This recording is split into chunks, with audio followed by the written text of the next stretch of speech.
یہ اتنا پر اعتماد آدمی کون ہے یہ؟ سلیمان شاہ کا بیٹا ارطغرل جنگ میں بہت ماہر ہے۔ یہاں مردہ جانوروں کی 2 کھالیں بیچنے آیا ہے۔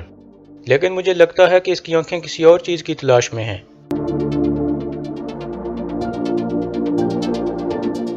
السلام علیکم ناظرین، ارطغرل غازی کے تیسرے سیزن میں خوش آمدید۔ پہلی قسط کے آغاز میں ارطغرل اپنے ساتھیوں کے ساتھ ایک جنگل میں گھوڑا دوڑا رہا تھا۔ اس دوران وہ اپنے دل میں دعا مانگتا ہے، اللہ کے 99 ناموں کے ساتھ جو ہمارے دلوں کو ایمان سے بھرتا ہے۔ یا رب، ہمارے اس پاک راستے میں آنے والے جالوں کو تباہ کر دے، دشمن کے سامنے ہمیں چوکنا کر دے۔ یا رب، ہماری تلواروں کو ذوالفقار جیسا بنا دے اور ہمارے دلوں کو حضرت علی کے دل جیسا بہادر بنا دے۔ ہم صرف آپ کے آگے جھکتے ہیں اور مدد مانگتے ہیں، ہمیں اکیلا مت چھوڑنا میرے اللہ۔ دوسری طرف ایک سپاہی آ کر اپنے سلجوق کمانڈر کو بتاتا ہے، ہم نے ارد گرد کو محفوظ کر دیا ہے جناب۔ کمانڈر کہتا ہے، بہت اچھے، ارطغرل صاحب کسی بھی وقت یہاں پہنچنے والے ہیں۔ تھوڑی دیر بعد ارطغرل اپنے ساتھیوں کے ساتھ وہاں پہنچ جاتا ہے، پھر وہ سب گھوڑے سے اترتے ہیں۔ ارطغرل سیدھا کمانڈر کے پاس جاتا ہے اور اس سے گلے ملتا ہے، پھر ارطغرل اور اس کے ساتھی کمانڈر کے پاس بیٹھ جاتے ہیں۔ کمانڈر کہتا ہے، ہمارے سلطان نے آپ کو سلام بھیجا ہے، وہ آپ کی خدمات سے بہت خوش ہیں۔ ارطغرل کہتا ہے، میں نے سنا ہے کہ وہ کوپک سلطان کا نیا وزیر بن گیا ہے۔ کمانڈر کہتا ہے، بعض دفعہ گندے لوگ گندے کاموں کے لیے درکار ہوتے ہیں۔ ارطغرل کہتا ہے، ریاست کو ہر وقت صاف ہونا چاہیے تاکہ کہیں ایک دن ہم اس کی گندگی میں گر کر ڈوب نہ جائیں۔ کمانڈر کہتا ہے، بلا شبہ ہمارے سلطان کے پاس کوئی منصوبہ ہوگا۔ ارطغرل کہتا ہے، مجھے بھی یہی امید ہے۔ پھر کمانڈر کہتا ہے، سلطان نے آپ کو ایک نئی ذمہ داری دی ہے، آپ کارا جیسر کے علاقے کو فتح کرو گے۔ یہ علاقہ بہت اہم ہے، اگر ہم اس علاقے کو فتح کر لیں تو ہم بیزنطین کی ساری زمینوں کو قسطنطنیہ میں شامل کر سکتے ہیں۔ ارطغرل کہتا ہے، ہم نے غداروں سے چھٹکارا حاصل کر لیا ہے، اب نئے علاقے فتح کرنے کا وقت ہے، اللہ کی مدد سے ہم اپنی پوری کوشش کریں گے۔ کمانڈر کہتا ہے، ہم یہ کام کسی کو خبردار کیے بغیر کریں گے، آپ کو وہاں بہت کمزور دکھنا ہوگا تاکہ کسی کو کوئی خطرہ محسوس نہ ہو۔ ارطغرل کہتا ہے، ہم ایک کمزور بھیڑ کی طرح دکھنے کا کام اچھے سے کر لیں گے۔ کمانڈر کہتا ہے، بہت اچھے، ہمیں قسطنطنیہ کے اندر سے خبر ملی ہے کہ صلیبی نئے حملے کے لیے تیار ہو رہے ہیں اور وہ ہمیں ان زمینوں سے نکالنا چاہتے ہیں۔ ارطغرل کہتا ہے، اور ہم ان زمینوں کو اپنا وطن بنانا چاہتے ہیں۔ کمانڈر کہتا ہے، اس دفعہ کچھ مختلف ہے ارطغرل صاحب، ہمارے تمام دشمن اکٹھے ہو گئے ہیں اور اپنی پوری طاقت سے ہمارے اوپر حملہ آور ہونا چاہتے ہیں۔ ارطغرل کہتا ہے، تو پھر ہم ترک اپنے خون کے آخری قطرے تک اپنے ملک کی حفاظت کریں گے، ہم بہت جلد حرکت میں آ کر ان کے حملے کو ناکام کر دیں گے۔ کمانڈر کہتا ہے، بہت اچھے، ہم بھی یہی چاہتے ہیں۔ دفاع دشمن کے علاقے سے شروع ہوتا ہے ورنہ ہم اپنا وطن کھو سکتے ہیں۔ اب میری بات غور سے سنیں، قسطنطنیہ میں موجود سلطان کا ایک جاسوس آپ کو ایک نام بتائے گا، یہ نام صلیبیوں کے جاسوس کا ہے، اس کا مقصد ہماری زمینوں پر صلیبیوں کے لیے راہ ہموار کرنا ہے۔ ارطغرل کہتا ہے، جب تک ہم اس جاسوس کو ختم نہ کر دیں ہم کارا جیسر کو فتح نہیں کر سکتے۔ سلطان کا آدمی مجھے کہاں ملے گا؟ عین اس وقت ایک تیر آتا ہے جو سیدھا اس کمانڈر کے سینے میں لگتا ہے۔ صلیبیوں نے حملہ کر دیا تھا، ایک سلجوق سپاہی کے علاوہ تمام سلجوق مارے جاتے ہیں اور وہ سپاہی ایک طرف بھاگ جاتا ہے۔ ارطغرل اس کمانڈر سے جاسوس کے بارے میں پوچھتا ہے، کمانڈر مرتے مرتے بتاتا ہے کہ وہ ہنلی بازار میں آئے گا۔ پھر ارطغرل سلجوق سپاہی کو بھاگتے ہوئے دیکھ کر دوندار کو کہتا ہے، اس غدار کو پکڑو۔ دوندار فوراً اس کے پیچھے بھاگتا ہے۔ ارطغرل اور اس کے ساتھی اپنی تلواریں نکال لیتے ہیں اور صلیبیوں کو مارنا شروع کر دیتے ہیں۔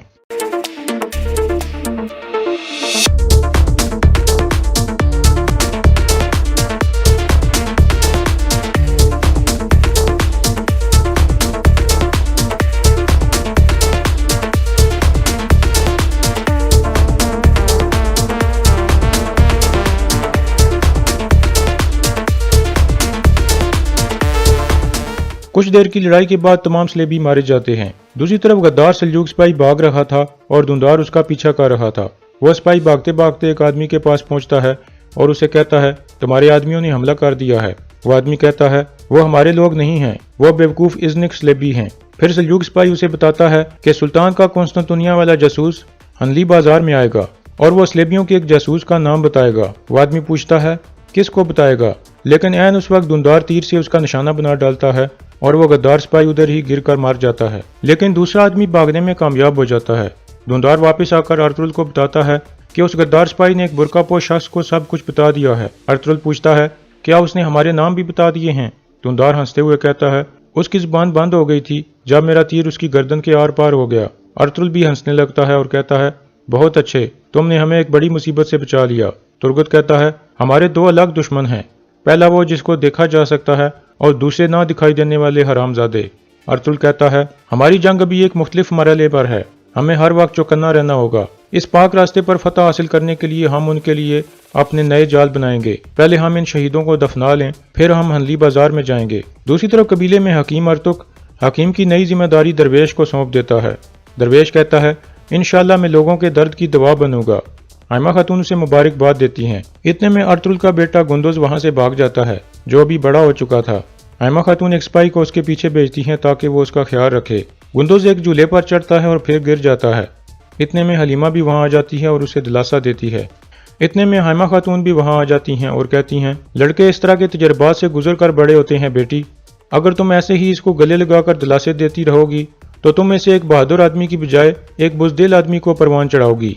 हलीमा खड़ी होकर कहती है, आप सही कह रही हैं वालिदा, गुंदुज भी अपने बाबा और चाचों की तरह बहादुर आदमी बनेगा। दरवेश इसहाक का पहला मरीज ये बना है। हायमा खातून पूछती हैं, हमारे पास माल की क्या सूरत हाल है? हलीमा कहती है, अगर अर्तुल आज खाली हाथ वापस आए तो हमारे लिए मुश्किलात बढ़ जाएंगी। इसके बाद हलीमा कबीले के लोगों में आटा तकसीम करना शुरू करती है और उन्हें एक कतार में लगने को कहती है। वो एक औरत के बर्तन में कुछ आटा डालती है और कहती है, अब अगले की बारी है।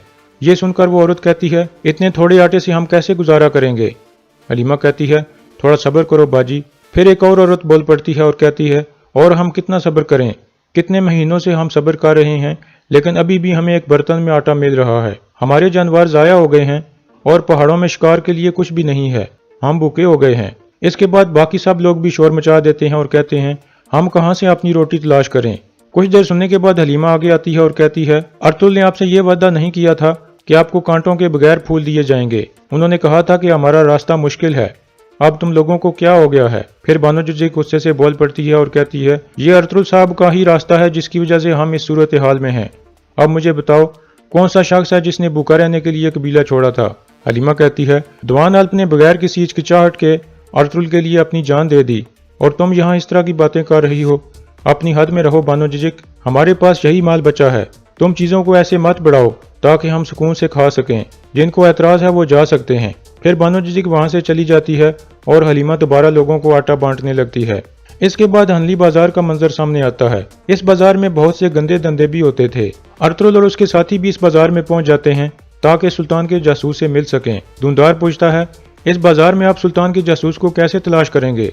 अर्तुल कहता है, अगर आपकी आंखें ये ना पहचान सकें कि कौन आपकी तरफ है और आपका दिल ये ना जान सके कि आप किसके साथ चल रहे हैं, तो फिर आप पहले ही जंग हार चुके होते हैं। इस दौरान घोड़े पर बैठा एक आदमी बुलंद आवाज में कहता है, इस बाजार का मालिक सिमन है, आओ आप भी उसके पास चलो।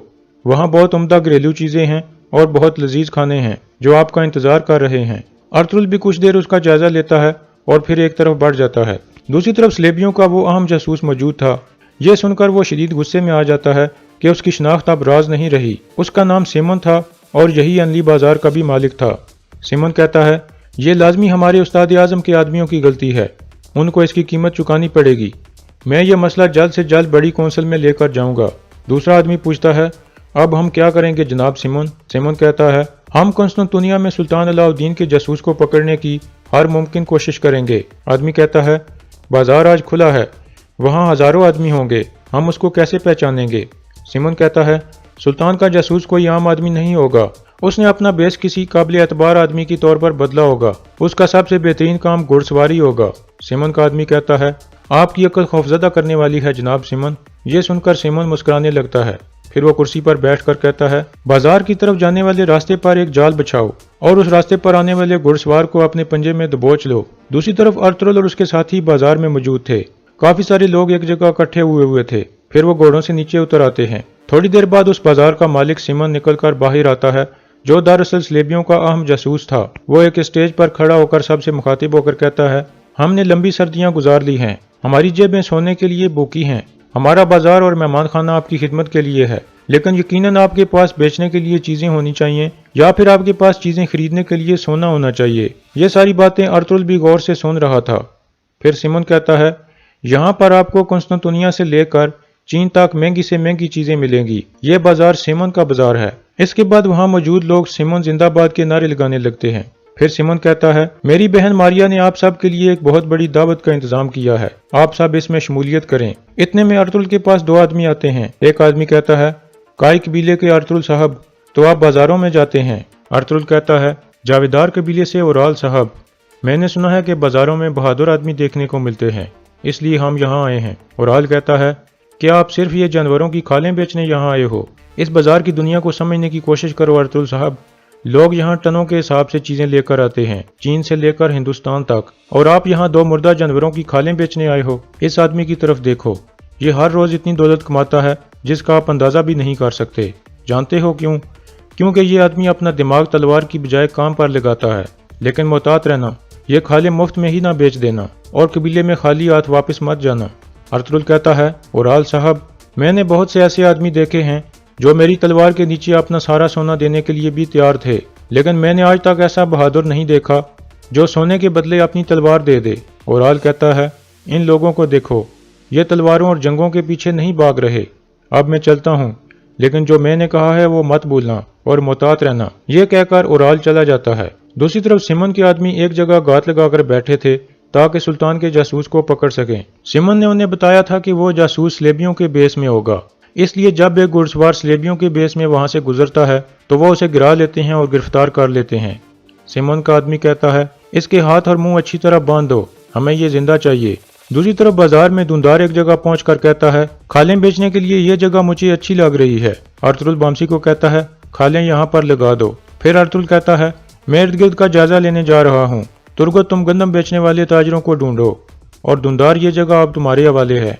दूसरी तरफ औराल सिमन के पास पहुंचता है और कहता है, सिमन साहब, मैं जानना चाहता था कि आप इतने सारे सोने से क्या करते हैं। सिमन कहता है, मुतजस्सिस होना अच्छी बात है।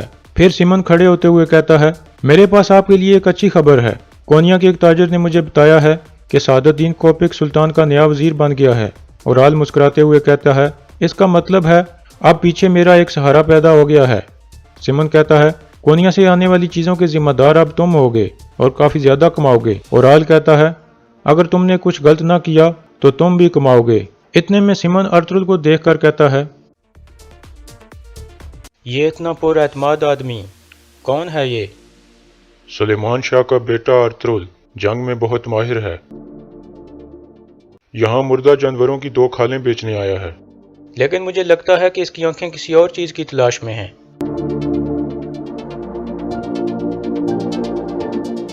इसके बाद अर्तुल दूसरी तरफ चला जाता है और इधर उधर देखने लगता है। फिर वो दिल में दुआ मांगता है, यार अब मेरी मदद फरमा, मुझे वो आदमी दिखा दे जो सुल्तान ने भेजा है। इतने में सिमन के आदमी एक बंद डब्बे में उस आदमी को लेकर जा रहे थे जिसको उन्होंने घोड़े से गिराकर पकड़ा था।